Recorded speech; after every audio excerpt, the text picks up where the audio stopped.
com a Zezé Bueno e eu sou formada pela FAAP, dos idos tempos da FAAP. Que legal. Meu filho é formado pela FAAP, então é interessante. Sou atriz, jornalista profissional, eu sou formada tenho licenciatura plena em letras, trabalhei 31 anos na Secretaria Municipal de Cultura, mas os meus trabalhos todos foram voltados para clube de leitura, né? Mesmo meu trabalho com teatro sempre se pautou por ser teatro e literatura, que eu acho que a ideia da leitura é uma coisa que nós vamos ter que trabalhar e nunca vamos completar essa necessidade mesmo, né? Você foi uma produtora cultural? Fui uma produtora cultural e acredito que até alternativa. Embora a Secretaria de Cultura Municipal sempre eu consegui espaços lá dentro, mas com muita luta, né? Sempre produzi meio que à margem, porque as minhas propostas sempre eram um pouquinho mais exóticas do que aquilo que o pessoal estava querendo. Mas eu acho que eu sobrevivi e continuo dentro dessa mesma luta, mas feliz. Porque agora eu acho que a carência está tanto nesse momento que tem até mais espaço, porque a coisa está tão feia, o pessoal está dizendo, então vem, vai.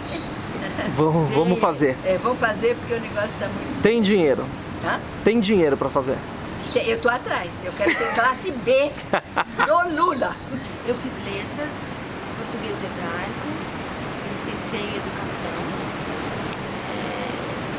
Passei um período em Israel, 8 anos, saí da cena paulista, mas lá me caiu a ficha que a minha cultura, que onde eu poderia trabalhar e ser realmente fazer alguma diferença era aqui, né? Então eu voltei com saudades da minha língua, etc. E voltei a estudar e participar de uma oficina de escrita e leitura, foi o meu estágio, que acabou acontecendo na Casa das Rosas, com um local cedido para os alunos. E o diretor, na época, percebeu uma grande procura por esse tipo de oficina, que existia uma carência em São Paulo desse tipo de atividade para, assim, de uma forma gratuita, né? Uma oficina gratuita que não tinha critérios para você participar. Então, uma das características da oficina é que o grupo é bastante heterogêneo. Gente de idades e locais de São Paulo diferentes. Então é isso, eu acabei fui chamada para continuar e estamos aqui há 6 anos. E aí fiz em outros espaços, como o Museu da Língua, com vocês, ampliamos para a blogagem, é muito vivo. No interior, na É muito vivo, então alunos passam a participar, hoje eu tenho dois eu coordeno e eles já ministram, antigos alunos, outros orientandos da mesma professora, que foi minha professora quando eu fiz o estágio. Então é um trabalho cultural e educativo muito vivo, que acontece em algumas regiões. E nessas de já estar por aqui, fui convidada para trabalhar como coordenadora do educativo do museu, né, da Casa das Rosas. Fiquei por um tempo e agora estou na Casa Guilherme de Almeida.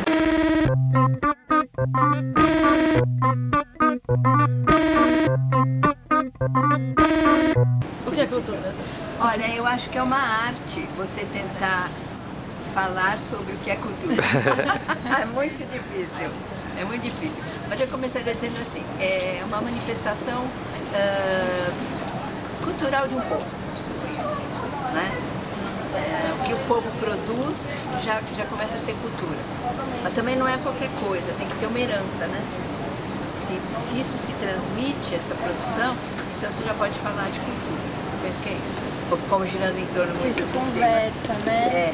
Por exemplo, como os índios, né? Ele já nasce mergulhado naquela cultura, né? Ele não precisa aprender o que é cultura ou discutir o que é produção cultural. Isso nem passa na cabeça. Tudo que ele faz, como ele caça, como ele ama, como ele constrói a casa, isso ele já herdou e ele vai continuar, né? Já tem uma Agora. herança, uma tradição, né? E aquela é a cultura daquele povo. Então, por que que nós estamos preocupados com o que é cultura? Porque a gente tem que aprender o que é cultura. Porque temos que fazer uma produção cultural. Né? Você está fazendo uma pergunta.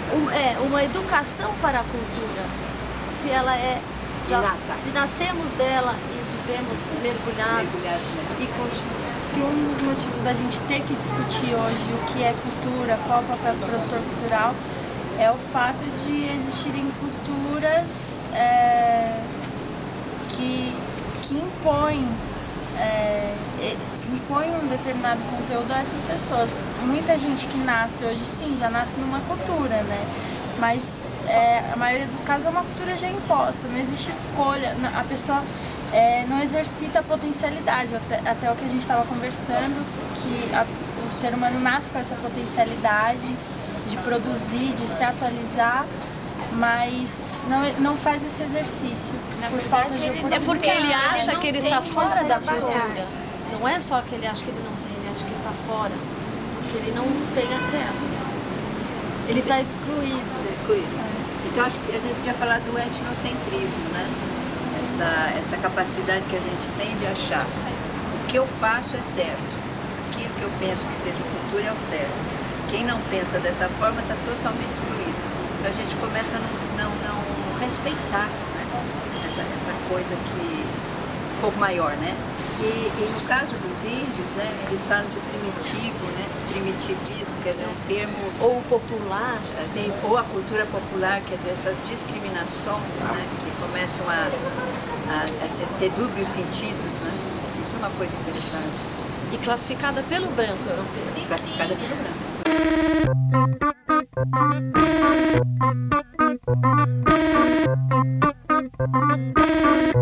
Difícil, hein? Difícil. Muito difícil. Eu lembro do professor Perrotti, do curso de Educação, que eu falei pro Zeca, né, Zeca? O Edmir? O Edmir Perrotti, querido, maravilhoso, que criou uma área lá na ECA, dentro de biblioteconomia, mas acho que dá para estender para museus e centros culturais. O que seria infoeducação? É educar para a informação. A pessoa, nesse mundo contemporâneo, com tanta informação e tanta oferta cultural, como distinguir o que serve para mim, o que eu quero, o que é cultura, tudo que está sendo oferecido aqui no Itaú, no Sesc, no Cervantes, e tudo isso é cultura, né? Então, o que o produtor cultural precisa? Precisa, eu acho que, pensando em relação à informação, ter consciência que está fazendo esse trabalho, porque tem gente que está fazendo produção cultural nem sabe, que está repetindo coisas, mas não está pensando no próprio trabalho, então tem que pensar, ler muito, se informar muito. E ter um trabalho honesto com esse público que está ansioso por cultura, porque tão estimulado, tanta oferta, o que ele está comprando. Agora eu penso assim, olha, se a gente, quando você fala produção cultural, implica assim, que eu tenho que ter um produto que eu vou vender, não é isso? Uhum. Se a gente pegar esse produto, cultura, como produto com uma conotação capitalista, né, de que seja vendável no mercado, aí atrapalha um pouco, né? De você começar a pensar em respeito às diversas manifestações culturais. Porque se você pensar no domínio que a gente tem, né, da economia, você precisa de dinheiro para produzir cultura, você precisa agradar o teu patrocinador, você tem uma série de coisas, caminhos que você tem que seguir. Então é onde a coisa complica um pouco, né? Você está falando em política cultural. Exatamente. Você vai produzir cultura dentro disso que está dominando o mercado. E o papel do produtor cultural é um papel, assim, acho que vital, né? Fundamental. Para você poder driblar todas essas diversidades, né? Poder fazer uso do mercado e ainda assim... Que é o apocaliptos integrados do Humberto Eco. Ele diz, os integrados é quando você pode fazer uso do mercado de uma certa forma, de você levar certos conhecimentos, certas coisas para outros lugares, fazer essas viagens, né, culturais, sem você massacrar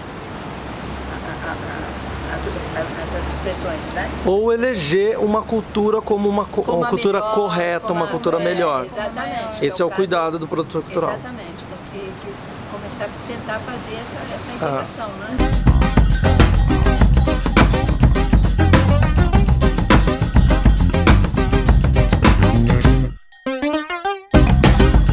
Olha, eu estou fazendo parte de um projeto que é violência nas escolas.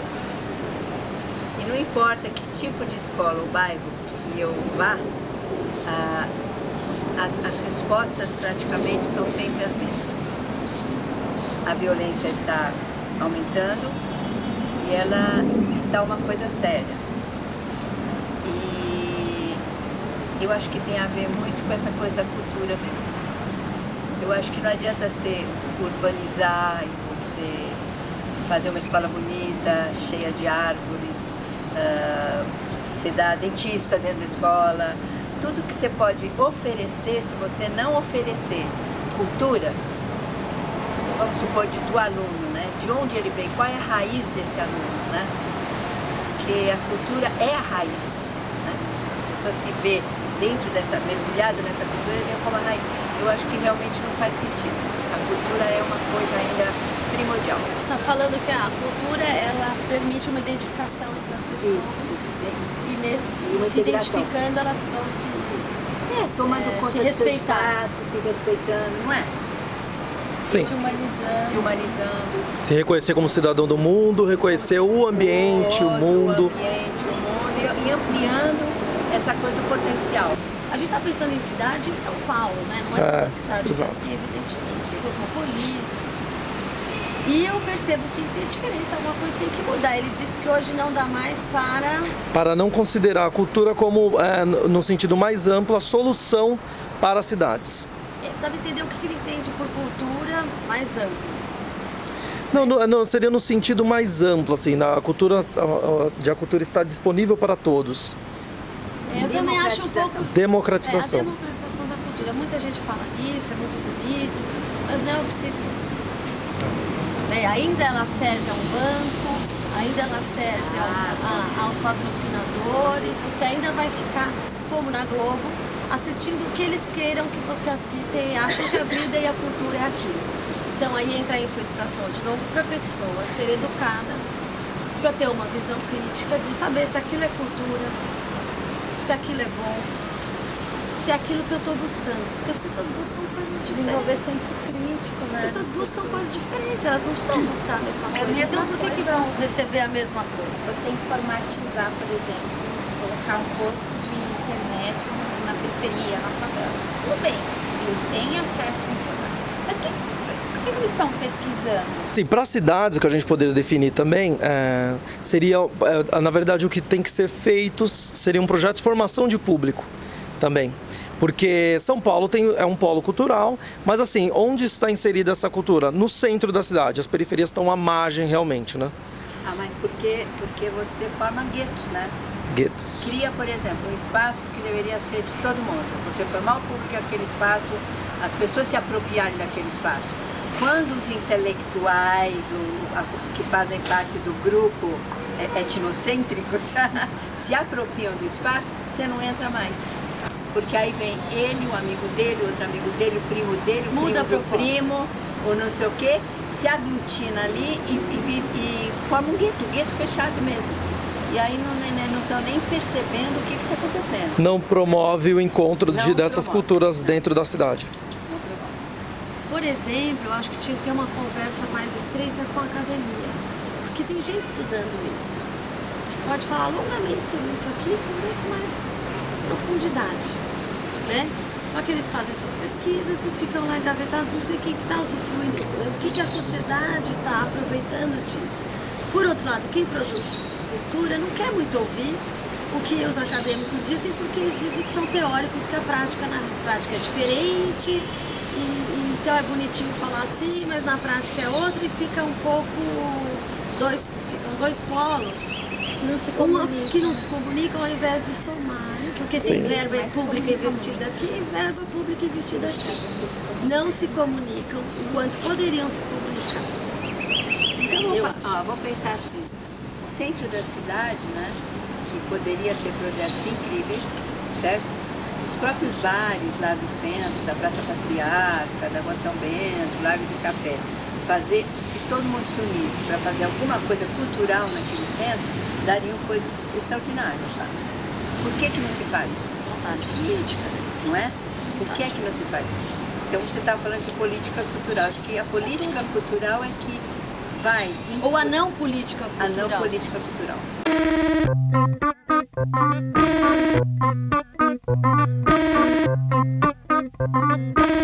É uma boa mesmo pensar na virada cultural. Ela é um princípio dessa mudança, assim, desse pensamento urbanístico dos nossos governantes para alterar isso. Eu acho que a virada cultural virou exatamente... Quando ela começou, eu fiz parte da primeira, da Biblioteca Alceu Moroso Lima. Ela começou com a ideia de aproveitar os espacinhos com a cultura que os espaços estavam oferecendo. E agora virou, eu acredito, um mega evento. Então eu vou para Anhangabaú, eu vou para... É entretenimento? Eu acredito que sim. E ela poderia ser uma virada cultural. Você ir nos espaços e aproveitar aquilo que os espaços teriam para oferecer para você, entendeu? Despertar o interesse. O interesse, né? Não esses mega eventos que então eu vou lá assistir, ótimo. Mas só tem uma vez por ano. Só uma vez por ano. Uma vez por ano. E aí fica paliativo. Fica paliativo e fica mega evento. E uma possibilidade de eu contratar os mesmos nomes, entendeu? Quando eu falo os mesmos nomes, são os mesmos nomes que circulam sempre. E não dá oportunidade. Se você faz um evento diferente, um evento grande, você teria que dar oportunidade para as expressões todas, né? Aparecer. Eu acho que a virada acabou sendo um mix disso, né? Um pouquinho, tem um pouquinho. Mas assim, quando a gente pensa a verba que vai nisso, exatamente, e o montante que vai nisso, para essas 24 horas, eu como frequentadora adoro. Mas se pensar que essa verba podia ser aproveitada no decorrer do ano, né? Que num dia... Num processo contínuo. Pensando isso, porque cultura implica continuidade. Não é, como você falou, um flash. Você não entra no museu e sai mais culta, naturalmente. Então, que os espaços, que os programas sejam contínuos. Como o corredor literário, né? O corredor literário existe. Acho que existe sim. Seja lá o que for, mas projetos contínuos. Como diria o professor Perrotti, orgânicos e sistemáticos. Orgânicos e sistemáticos. Orgânicos e sistemáticos. Bom, eu continuo com o meu orgânico e sistemático há 50 anos. Isso, e vou morrer no meu orgânico e sistemático de formiguinha. Verdadeiro. Porque é o verdadeiro mesmo. Não é? E ninguém vê. Não, ninguém vê. Isso ninguém é uma coisa vê. que você está fazendo. É porque... com heroísmo, né? Porque é importante. Não vende, não tem aquela holofote em cima, né? Esses programas bons, que né? realmente vão trabalhar, né? com o sujeito, né? Que ele vai se sentir. Estão marginalizados. Parte da cultura. Estão à margem da cultura dominante, das mídias, das grandes Então, mídias. eles acham que estão, né? Eles têm que ter consciência da importância que eles têm, né? E daí partir para ser um produtor cultural, que potencialmente todos nós somos.